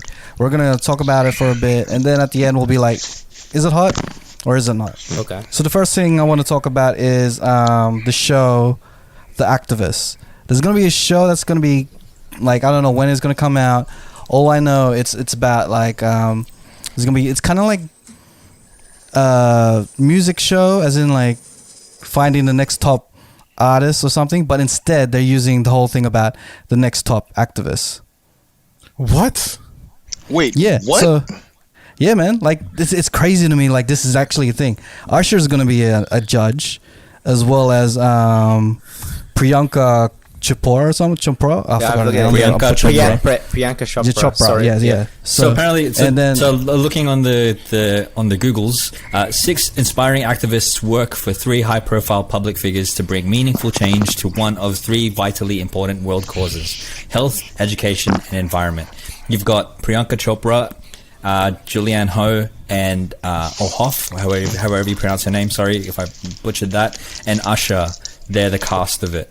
That sounds like a really weird premise for a show. It is. They're just trying to find a new way to present something, because you know the music stuff is gone now. The music, like competition stuff, is like, I think it's run its course.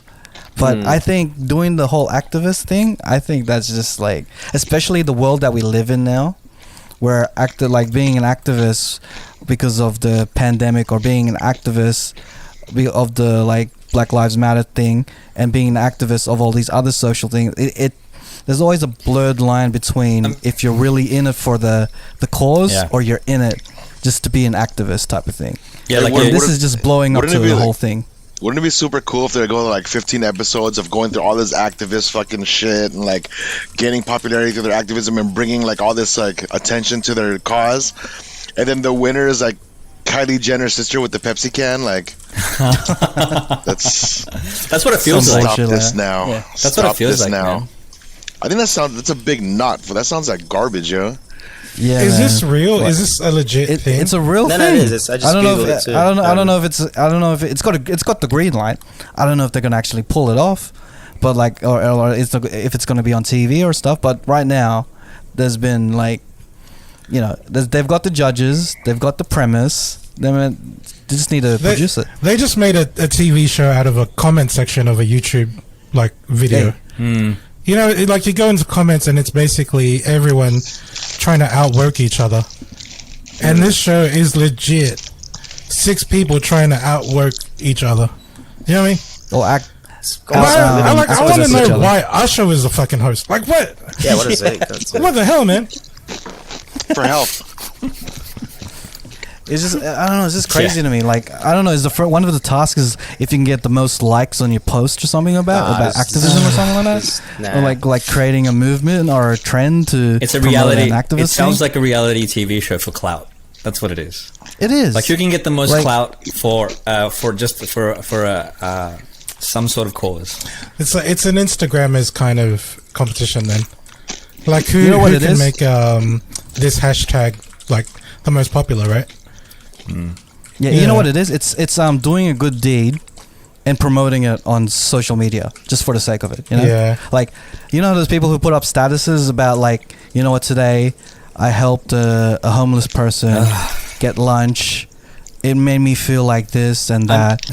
And this is the whole show turned into a whole show. I have a real problem with that because. Yes, it's good to give back to people. It's good to kind of give to the less fortunate. But I have such a problem with people posting about it. You know, it's exploitation, really, if you think about it, right? Yeah, because you're doing it on the premise that you're going to get something in return, which is all these likes and people giving you a pat on the back.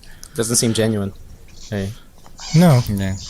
Because what happens if that video flops? You're gonna hate, like you're not gonna help this guy anymore. You know what I mean? It's like your help is based on what the return is. You know? What do you think of it, Grub? I think this show is bullshit. But are you guys the type of people that give homeless people money, or do you give them food? Are you food, one of those? Food. Why? Because it gives them something to eat. And if I like McDonald's chips, I want them to know that McDonald's chips is the bomb. First of all, it's a French fry, so whatever. No, hang on. So, I tend to ask. I'm just like, hey, is there something? Food or? Yeah. Is there something I can do to help you? Can I get you something to eat? Like, that kind of thing. Because I feel like there's one of my parents in the back of my head speaking to me with like, don't give them money, they'll just spend it on drugs, like that kind of thing. that immediate response to seeing somebody who's less fortunate. But yeah, when I see somebody like that, I tend to kind of ask them. I kind of gave, well, is this incriminating? I think it is, but I'll say it anyway. So like I was in Cabra one time. Cabramat is like, just to explain it, Cabramat is like majority Vietnamese like community, right? So if you're gonna get like pork rolls in the middle of the night, that's where we go. And there was a homeless person there that because again it's a shop where a lot of people's got change like in their hand after they buy their stuff. So you've got someone like a homeless person there, you everybody's bound to give them their extra change. But I bought this dude a pork roll, and I gave him a bag at like a 20 because I knew he needed it. You know what I mean? And he really appreciated it. Hey, just to give like himself like a break from like so he can chill out or whatever. But I mean, I don't know. I wasn't gonna give him money so he could buy drugs. I just gave him drugs. I kind of cut that middle, process. That's amazing, bro. Yeah.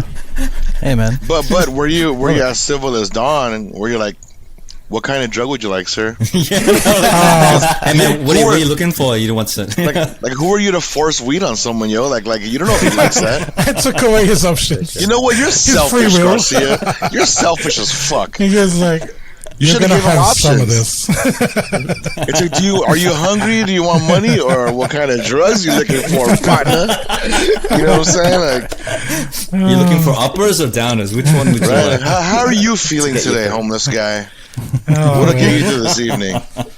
This is what I had in my pocket. Let's go around the room. Hot or not? I'm saying not. No. I'm with the big thumbs down. Big thumbs down. I mean, and knowing how the public is, I think this is going to be really popular, and it's going to be another season. It's going to be some bullshit for the next 5 years. Priyanka's hot though. Yeah, I was going to say she's pretty. Hey man, she can get it. Would she make you become an activist? Same as Julianne Hough. Julianne Hough is pretty hot. I don't know who that is, but I know Priyanka's from that one FBI movie or show, right? That's her. Yes. I like him. And damn it, Usher. Usher's gonna be like, he's like my childhood hero. I like being a Filipino. I wanted to dance like Usher, you know, and all that stuff. But like, let it burn. You know, this seems like a bad move, man. Like, you know, dance activist thing. Like, it was his dance moves, and then Neo, and then Jabberwockies. Like in that order. When we finally got Filipinos dancing. Yeah, man. So you put on a mask and do these ones. Hey, have you guys seen on Netflix? There's this show called Monster Hunters.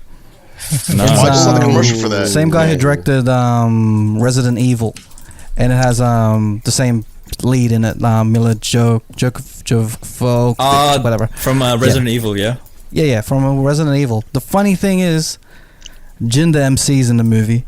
And he threw me back to 2010, back in when I 2003, when I wanted to rap. And then, yeah, Freestyle Fridays. I was like, man, is that Jin?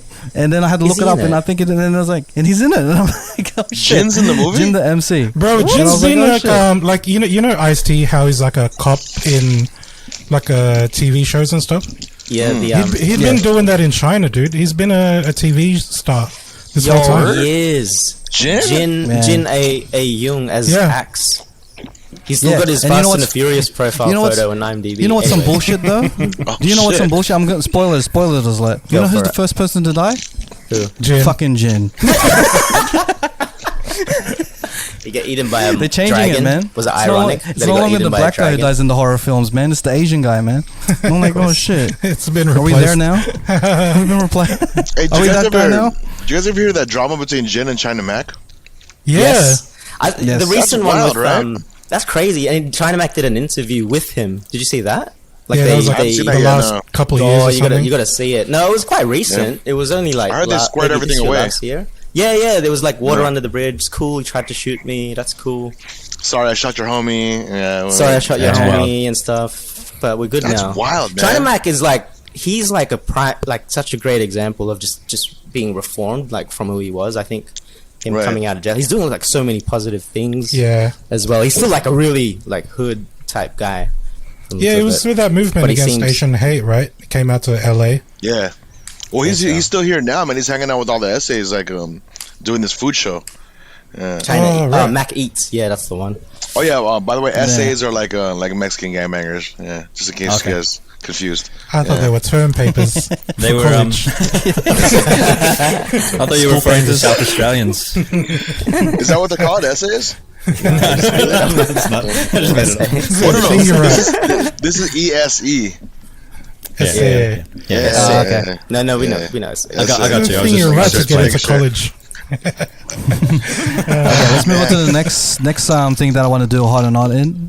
So the next show that's coming up to the TVs or to the streaming sites, it's the Fresh Prince reboot. Whoa, what? Hot or not? So they're doing a Fresh Prince reboot, recasting the whole cast. I think Will Smith is producing it. Recast. For context as well, this was based off of somebody made a short film trailer and tried to make it a dramatic retelling of the Fresh Prince. It was amazing, by the way, and that shit was gorgeous. Yeah. Will Smith saw it and was like, "Let's make it happen." And so that was the inception of this new reboot of the Fresh Prince of Bel-Air. I think this is going to be that whole thing between like the old Charlie and the Chocolate Factory and the new version. Mm-hmm. With Johnny Depp? Like one of them was completely like happy, and one of them is the Johnny Depp more like movie version. Weird. Oh, yeah.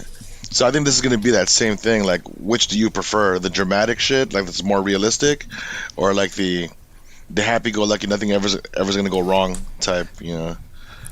I mean, as long as I grew up watching the Fresh Prince of Bel-Air, and even though it was funny and it was fun, all of that stuff, there was always also a message in some of the episodes. Yeah. And so I think as long as it keeps true to that, then there's like a message that the underlying thing that they're trying to teach people, then I think that would make for good watching. You know what I mean? Even if it is more on the serious side. It sounds like this new reboot's going to be just that message. Yeah. I'm confused. Funny. I'm a little confused though, because being a reboot, like I understand when movies get remade because it's like one movie. You know, it's like a new. I don't know. I'm trying to think of a movie that's being remade just to update it or whatever. Does this mean they're just gonna do every episode like again, but recast? That'll be its own thing. I reckon. Or its own it's gonna be storyline. It's gonna change up a little bit. All the characters will have their same tropes, but in a serious way. And it's more like in modern day times, basically. Is that what you're saying? To me, I do understand why they're doing this, because like, if this show wasn't about Fresh Prince and it didn't have that ties, it wouldn't have the exposure that it would have. But then the double-edged sword of it is that now they're going to have that comparison between this one and that one, no matter the tone. No matter the tone, they're going to compare the two, because the name is already attached to it. Like to me, if I was producing this, I'd be like, okay, let's just put Will Smith's name on it, produce it, like, but don't make it the Fresh Prince, make it its own thing, so we can have that serious tone without the comparisons, because I think the comparisons will be the ones that's gonna be the downfall of the series, because everyone's gonna be like, you know, like they're gonna be like, oh, how would Carlton react in this scene from the 90s rather than here, like while watching it? He's like, he wouldn't react like that, wouldn't he? Like, you're gonna keep thinking about it. Yeah, I'm just looking at the cast of on an Insider article, and like comparing Alfonso Ribeiro to who's going to be playing Carlton, Oli Sholatan. Yeah, I'm just like, oh, there's going to be a difference. I'm going to not see that goofy, you know, that fun-loving type Carlton. It's not going to be the same. But reboots are always, you know, reboots to me are always like, you know, it's kind of like, this is kind of reminding me of like Dragon Ball Z, you know, like it's the cartoon versus the live action. Like, it's just like, it never works out. It never worked out for that. It didn't work out for, all these other ones. But I think, you know, we'll see we'll see how it goes. I think the only way you can do it is like make some like crazy shit happen. I don't know. I don't think it's gonna work. Kill Carlton in the first episode. Personally, I don't think it's gonna work. I'm interested to give it a try. I'm interested to watch the first 3 episodes and see how, like, you know what I mean? Because not dismissing it, but I just right now I don't see it, Because like anything they do, I think like they're just gonna be doing like an impression basically if they're going for that. And you're saying if it's a complete reboot, it's not connected, because a lot of shows you're seeing that have sort of like ended. Like prime example maybe like Dexter. But it's a continuation. It's just like the same characters are back, and maybe it's just at a different time. But this is sort of just like, let's redo it with these same characters, but they're obviously being recasted. What is it? Is it like, are these guys just going to be, you know, fresh and updated? Let's do an impression of what it was before to try and capture that, or do they make it their own? And then anytime I see like Carlton's such a like iconic character, like you already have this idea who he is. It's either you're going to see the new guys like he's just trying to be the old Carlton, or like if he does something else, it's like, well, it's either you like it or not kind of thing, but it's gonna be hard to top the original. Yeah, that's, you know what I mean? That's 100%, man. That's 100%. That's hitting the nail on the head. It's each of those characters, every one of that in the Fresh Prince, they're iconic. Will Smith is iconic, you know. Uncle Phil, iconic. Carlton, all of those characters are iconic, and it's like, how do you fill those shoes? How do you then follow up from that? I think that will be work, man. If it was a continuation, if it was like now this present day, and it's like, well, I wonder what Carlton and Will, like if it was Will and, you know, and the original cast who came back, it's like, oh, that'd be interesting. At least it won't work for us who were there at the time, who appreciated it during our time, because it was relatable to our time. But I think now it's going to be a full-on new representation of a story. Not necessarily of the characters, but of the story of this kid from Philly having a fucked up time, coming to Bel Air and trying to fit in with a cousin that's a dickwad Republican that wants to like kick him out of the house. And the kid doesn't have a father figure. I think it's more of a dramatic version, a dramatic representation of the actual story versus trying to copy their original characters. Yeah. That would be the only way. I just realized I think the perfect comparison would be Batman from 1960s to the Christopher Nolan. That's a good point. Yeah, even Scarface. Because that's the same amount of years. I think. Like actually, that's Fresh genius, Prince was like 1990. Yeah. And now it's 2020. Years, right? That's 30 years. 25. So I think it could work because of a different audience. If it's appealing to the audience that we have now. Yeah, that's because now we're sounding like the people who watched the 60s Batman. You know, it's like that's some funny shit, man. The pow pow pow. Campy. Yeah. And now it's all campy. That's what it is. And now Batman's it's the 1990s. Batman's got more serious. It's like, ooh, I don't know. He's like, okay. Now I might reserve my thoughts now, thinking of it that way. Yeah. So they just take the same story and then make their own interpretation of. That's perfect. Yeah, that's perfect. Batman actually just keeps doing that too. Hey, how many times has his parents died with all the different series? Also, Spider-Man. And Spider-Man. Yeah. Yeah. So if we're thinking of in that case, we can't hate on this and be comic book fans, because they do that same shit. That's fair. So that's good. I'm gonna see. Before I was like hating, I was thinking that this would be a not, but now it's in between. Yeah, no, I think it's in between hot and not. I'm gonna go against the grain just cause. I'm gonna say it's a not. I hate the idea. maybe it's special to you as well. Batman. So I can see where you're coming from as well. Maybe this TV show means some more to you. I'm going to give it a chance. I'm going to reserve my opinion until I watch the first 3 episodes. It's not going to take anything away from me. I'll still like the old Fresh Prince episodes, Yeah. It was a fantasy world for me, man. Like, I didn't believe in that shit. Like, I was more of a Married with Children person because I grew up poor. So I was heavy on Al Bundy versus, Uncle Phil. Yeah. Completely different, eh? Yeah. Nice. Man, Uncle Phil. We all need one. He was my neighbor, by the way, yeah. Well, not on my street, but Uncle Phil lived right at Silver Lake, which is like 2 minutes away. Like, we always drive through his area. Rest in peace, yeah. Did you ever get like those tourist buses going, this is where Uncle Phil lives, and everyone's taking photos? Now I'd always see him at the 7-Eleven and the Lila Thai, which is like a little Thai food restaurant in that neighborhood. Because I'd always get like their satay chicken. I'd always see him there. I'm like, yo, that's Uncle Phil, dog. That'd be crazy to see James Avery in person. Did you know him as Shredder, or did you call him Uncle Phil? Uncle Phil. And everybody, like all the kids in the neighborhood, called him Uncle Phil as well. He's always Uncle Phil. Like when we're not from the same neighborhood, but every time I saw him, it was like, Uncle Phil's gay. Let's go.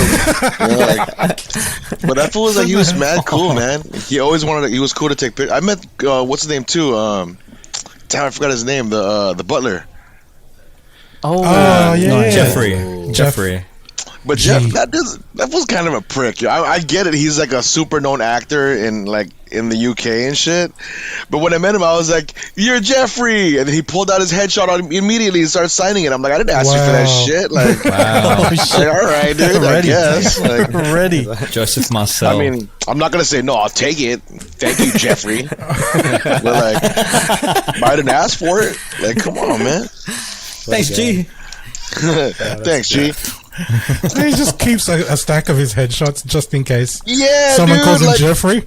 Oh my gosh, that takes another level of brain of narcissism to get that happening. You know what? Shout out to Jeffrey though. Shouts. I want to start doing that. I want to take headshots, keep that with me just in case. You're the guy for the Cheatcoders, right? Here you go. Filipino Foods guy. You're the Filipino Foods guy. One topic I want to bring up is the Raybans collaboration with Facebook. Ooh, what? Have you heard about this? No, what's that? So Raybans is collaborating with Facebook. This guy digs deep. This was in the news. So I was just washing the dishes and this popped up in the news and I'm like, what the hell? So Facebook is collaborating with Raybans to put cameras inside glasses. Oh wow! No, okay. Yeah. Here we go. Yeah, so this is some crazy shit. So you can actually. Didn't Google do this already? I have no idea, but this is the first time I'm hearing about someone collaborating with a glasses brand to put cameras in them, and I'm pretty sure you can automatically put on your social media because of Facebook. And your vision, this is to me, this is some new level of creep. You know, like glasses with cameras. Like, this is some creepy shit. So what's your thoughts on having Raybans with cameras in them? We could watch Garcia live get STDs. For the boys. With Jessica Alba. I'm very responsible. I check in on every pussy. Having sex with sunglasses on is wild. Yeah, that's another level of boss. That's another level of boss. I think this came out like Garcia was saying, like Google did a similar thing called Google Glass. Yeah, and people would wear them, and there was a point in time where if you saw somebody wearing them, you would people would hide their face because they're like, oh, I don't want to be shown on camera. I don't want to be, because it would be recording. It would be taking photos and stuff. You could take photos really, really easily and quickly. Yeah, man. So now, if you see someone wearing Ray-Bans, would you have to hide your face? But like Ray-Bans, they even look like normal wafers and everything. Know that they're recording. Depends. I had this thought about it as well, because you know the face shield that I bought for working out. For context, Grub, I was looking for masks or face shields that I could wear while I worked out, so I could breathe a little easier. And I bought this one that looks super futuristic, and it kind of obscures my face, right? And I was thinking, if everybody gets that, then there might be some level of privacy as well, because there are cameras everywhere and people can see your face. That brings up another question about, or an issue about, what is privacy, right? Like, do you guys feel that your life is so important that you need to be private? It's true. That's a good question. Because I don't give a shit if they're listening to me. If you want to hear me talk shit to my girl on the phone, I'll be like, "What you wearing?" If they want to listen to that shit, they don't even have the time for that. I mean, I'm not important enough for them to give a fuck about what I do. Like, I don't care if they know what I do. Like, fuck it, I'm not shit. You know, I could have, I could be like a million. I could have a million like followers, and I still wouldn't give a shit if they knew what I was doing. Like, if it wasn't for this privacy policy shit, my 55-inch, 65-inch TV would be $10,000 because they sell my information as a smart TV. It's $500. Sell my shit. Go ahead and go take my privacy. I don't care. I mean, they're tracking me already with my phone. My SIM card tells them exactly where I am. Yeah. In a social media, geotags us everywhere we go. If you want to look at my face when you're, you got Ray-Bans on, you want to film me, shit, you want to pay me? Like, that's cool. Like, I don't really care. Like, they can do whatever they want, man. Like, I'm not that important. I'm not Prince Charles. Yeah. In terms of that thing, I don't really care. But in terms of giving another weapon for predators, or like even like creeps, another way to just record like unknowingly victims and stuff. Like, so you mean you're talking about the physical, actually having a camera on the glasses, being able to think. Yeah, but you could do that. That doesn't have to be tied to social media. Even you could just be like a creep recording people. No, they've had that for years, man. They got buttons, they got cameras, they got pens with cameras in it. They've been doing that shit for 10, 15 years. Like, if they want to do it, they're gonna find a way. They're gonna do it. Yeah. But the thing is, like, if we catch you, over here in America, we have different ways of dealing with people. We don't call the police. Like, if we catch what you're doing, if we find out anyone that's doing that shit. Like, especially with technology now, they register their houses, so we know where they live in the neighborhood, so we know where not to walk the kids. And we know where to walk by faster or walk by slower. When I see you getting out of your car, you're going to know that I know what you did. If anything, tying it to Facebook is even worse, because you're just incriminating yourself. You're like, you don't want to be you don't want to be doing that sneaky shit and then having it geotagged and like, you know the location, you know where this guy was, and he's doing all this like weird shit online. I think my thing with the privacy, like you guys already know about this, it's not the individually, like I said, I wouldn't care about people reading when I say I think it's the misuse of the information that big tech data does, and that stuff, it's like it is on a different sort of level, and I can't really comment on that. But the stuff about how I think, like, how tech companies can have such big influence because they do control the platforms, and it's sort of what do they do with that data? Like, individually it might not mean much, like what I ate or my political view for this, what I post, but I think collectively when they have so much of that, there's some level of power that comes with that. And I think it can get dangerous in that sense. Like, we've seen that with, like, I don't even want to talk about politics, but obviously that was a big one that, how they can influence people with certain things because they have all this data. They just know they can just, we'll set it to these people and there's so much misinformation That would be my only issue. It doesn't even tie into this whole Facebook glasses thing. Like you said, it's already happening now. What can we do? It's on our phones with everything we do. To play devil's advocate, I think if they're gonna focus on you and all from the trends that you create, aren't they catering to the things that you like? Like, and they're gonna show you things that you're already like fans of already. So like, I don't mind like scrolling through like Instagram and seeing Jordans, and I'm like, oh shit, I didn't have to search for it. You know, like. And now it's just popping up, you know. StockX is popping up all the time, so like they still need to fix it though. Like I was like looking for air fryers, and now that I see it all the time, it's like I just want one. Like, I'm tired of these air fryer ads. I'm like, just give me one. I already got it. Like, stop these ads, please. I think it's more like I said, it's on the bigger level. Like I do like getting what I need to see, but it's also like the control. Like for example, like big consumer versus small consumer. I like this brand, but they're only going to show me stuff from already like an Amazon or something and just not leave any for the room. Like that's a tiny example, but it's just that sort of level of wielding power that I think it can get dangerous. And we've seen how dangerous it can be with politics, like swaying a particular view. And that's just a big example. The other stuff's harmless, but knowing that these kind of things, how the algorithm can work and how they can push information, it could be dangerous in that sense. But I'm not like a crazy guy in a bunker going, it's the end of the world kind of thing. Tinfoil hat. It's just something like I do get weary about now and then. And sometimes I'll like I'm like, why the fuck did I buy this air fryer? Damn ads. Damn these ads. Air fryers are the best things in the world, man. I love air fryers, by the way. I baked cookies in air fryer yesterday. Hey, Don, do you live by a train? That's me. I'm so sorry. That's you? Yeah. You live by train? Do you get ads for like earmuffs and shit? Like, I noticed a train passed by. Would you like some earmuffs? You know, like, not yet, but I'm gonna look out for it. Now that we've said it, now that we've said earmuffs. Yeah, I didn't think that advanced to hear the sounds, but now that we've said earmuff, let's see what happens. Cheapest flights I available. I think that's just some big Nas fan. He just has the intro to like what you call it, Illmatic, going over and over again in his apartment. So my homie is like the guy when all the people come to LA for festivals, like hip hop festivals, he's the one that picks them up, takes them to the hotel, he takes care of them and shit. Nas had asked for a DJ, like just to work on this album, like this little like minor EP was gonna put out, and this dude, since he was my boy, he asked me to be on that shit. Oh, no way. But then fucking DJ Dummy tripped, fool, and said no, man. So I missed like the golden opportunity to scratch on a Nas album, you know.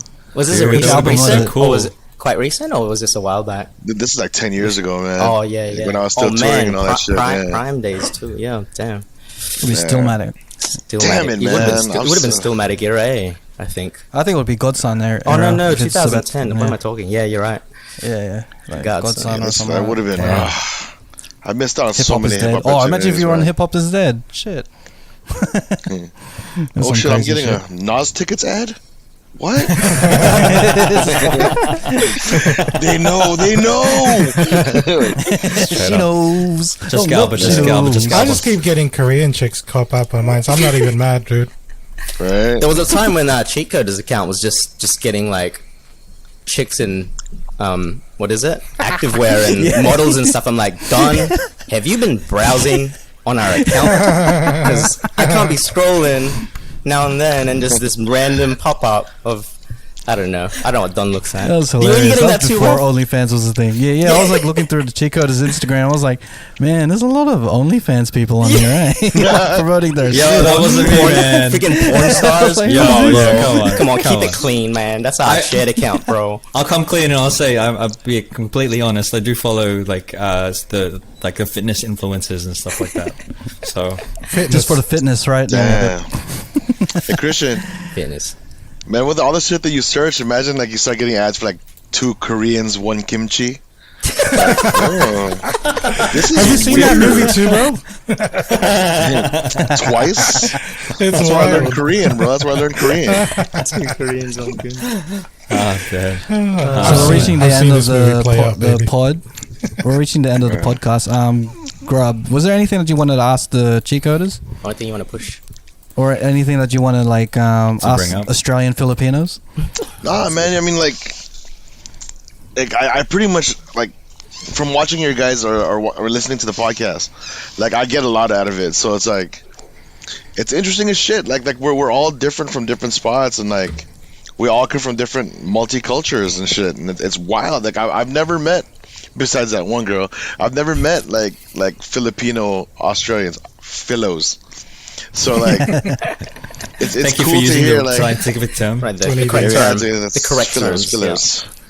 Yeah, and it's just weird to me, man. But I like it, man. Like I think you guys just keep doing what you guys do, man. Because like I said, man, like people pay attention, people listen, man.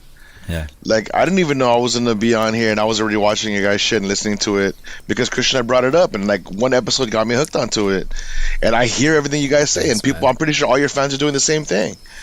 You know, so like it's really cool shit what you guys are doing, man. Like it's awesome, man.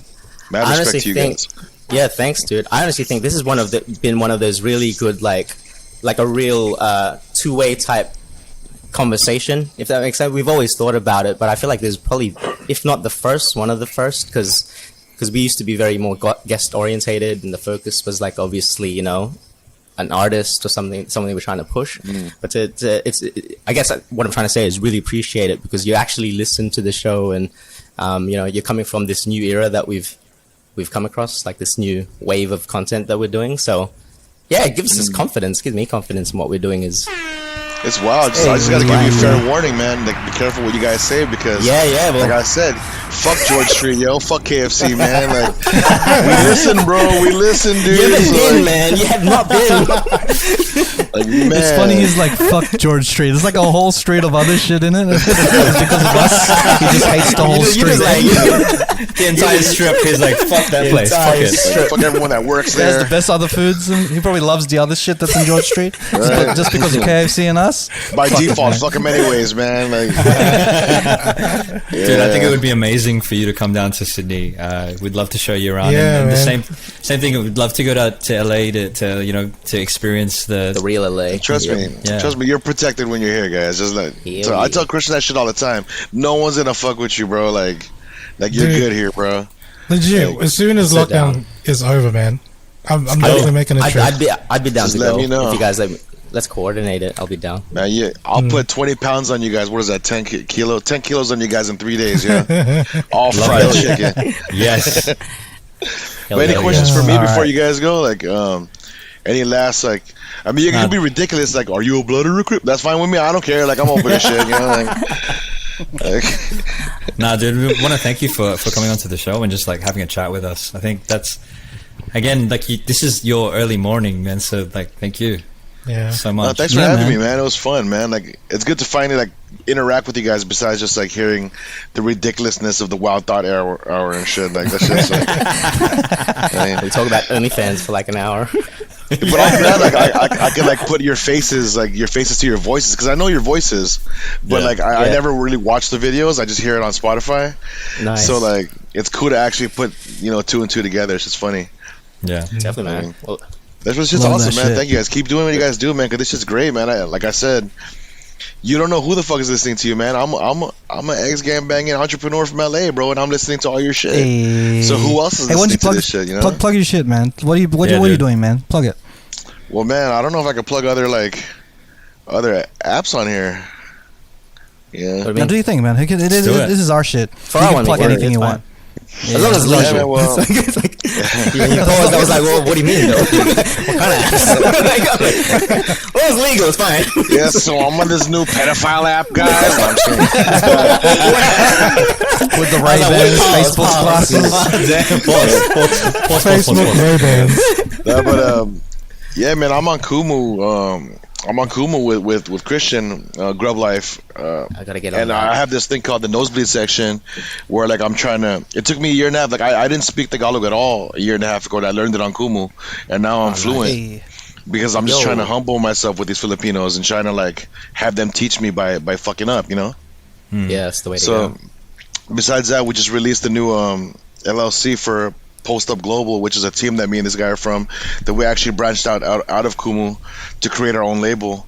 So like and that includes Buhay Cali and all them, and most likely Ruby's gonna have music on there, and like oh nice. It's just we're trying to big up Post Up and Boy Cali and the Grublife and Archive brands, yo. So catch us at KumoCon in October in Las Vegas, man. If anyone's here, so nice. Yeah, it should be dope. Vegas, that'd be sick. Nice. Yeah, Vegas. When is that? Fun, Sorry, when is it again?